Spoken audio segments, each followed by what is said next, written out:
جل جلالہ 10 صفحہ درود شریف پڑھنا.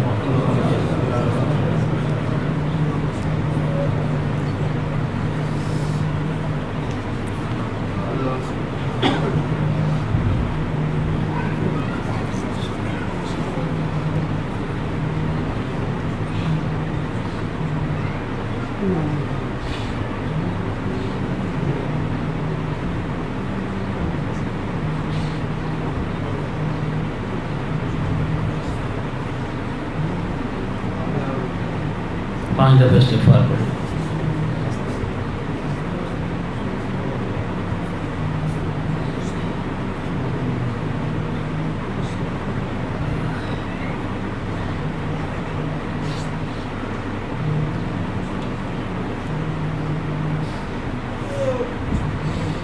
تین دفعہ سورہ اخلاص.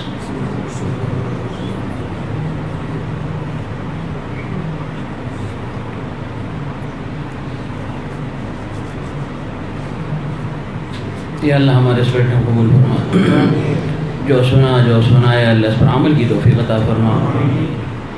اپنے حبیب صلی اللہ علیہ وسلم کی اللہ کامل اتباع ہم سب کو نصیب فرما.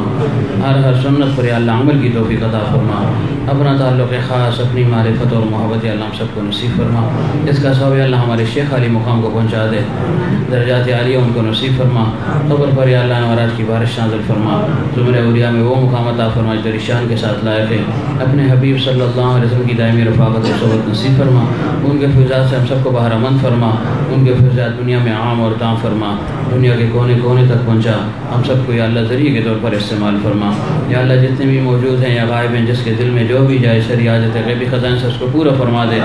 یا اللہ جو پریشان حال ہیں ان کی پریشانیوں کو ختم فرما دے، جو مقروض ہیں اللہ قرض کی ادائیگی صورتیں پیدا فرما دیں۔ یا اللہ جو بے اولاد ہیں ان کو نیک نرینہ صالح اولاد عطا فرما دے، جن کے اولاد نہ فرمانے یا اللہ ان کو فرما بردار بنا دے۔ یا اللہ جو رشتوں کی طلب میں سنت کے مطابق اچھے اچھے رشتے سب کو نصیب فرما دے۔ یا اللہ جو بے روزگار ہیں اس کے حلال کے دروازے سب پر کھول دے، اس کے حلال ہم سب کو وسیع فرما دے، وسعت اور فراخی نصیب فرما، فقر اور تنگ دستی سے اللہ ہم سب کو محفوظ فرما دے۔ یا اللہ جتنے بھی بیمار ہیں اس محفل میں، گھروں میں، اسپتالوں میں، جہاں کہیں بھی ہیں سب کو صحت کامل عطا فرما دے۔ یہ ہمارے دوست ہیں تسکین صاحب، ان کے بھائی جاوید صاحب بیمار ہیں، اس کے علاوہ اور بھی جتنے بیمار ہیں چاہے ہم نے نام لیے یا نہ لیے، سب کو یا اللہ صحت کاملہ عاجلہ دائم مستمر نصیب فرما۔ اس بیماری کی رحمت پہ اللہ صحت کی رحمت میں بدل دے، جلد از جلد سب کو کامل اطمینان قلب اور سکون نصیب فرما۔ جتنے بھی ہمارے عزیز اقارب رشتہ دار دوست احباب پیر بھائی مسلمان دنیا سے جا چکے سب کو بخش دے۔ یہ واجد صاحب ابٹرباد والے ان کی والدہ صاحب فوت ہوئی ہیں، اور آج ہمارے یہ بحالی والے دوست ہیں نذیر علی، ان کی والدہ فوت ہوئی، ان کے لیے خصوصی دعا فرمائیں۔ یا اللہ ان کو بخش دے، آنے والی مناظر ان کے لیے آسان فرما۔ جتنی بھی برزخ کی خوشیاں بندہ ہیں مومن کے لیے تو نے رکھی ہیں اللہ بتمام ہاں ان کو نصیب فرما۔ قبر کو یا اللہ جنت کے باغیچوں میں سے ایک باغیچہ بنا دے، تاحت دینے کا یا اللہ قبر کو وسیع فرما دے۔ یا اللہ کسی قسم کی کمی کوتاہی لغزش یا آف و درگزر کا معاملہ فرما دے۔ جتنے بھی پسماندگان ہیں اللہ سب کو صبر جمیل اور صبر تام نصیب فرما دے۔ ہمیں بھی یا اللہ سخت سفر کی تیاری کی توفیق عطا فرما دے۔ یا اللہ ان دونوں خانقاہوں کو نفع سور تک سرسبز اور شاداب رکھ، جتنے پودے اس میں لگ چکے ہیں سب سے باراور درخت بنا دے، حضرت کا کامل پہ سب کو منتقل فرما۔ یا اللہ کسی کو بھی محروم نہ فرما۔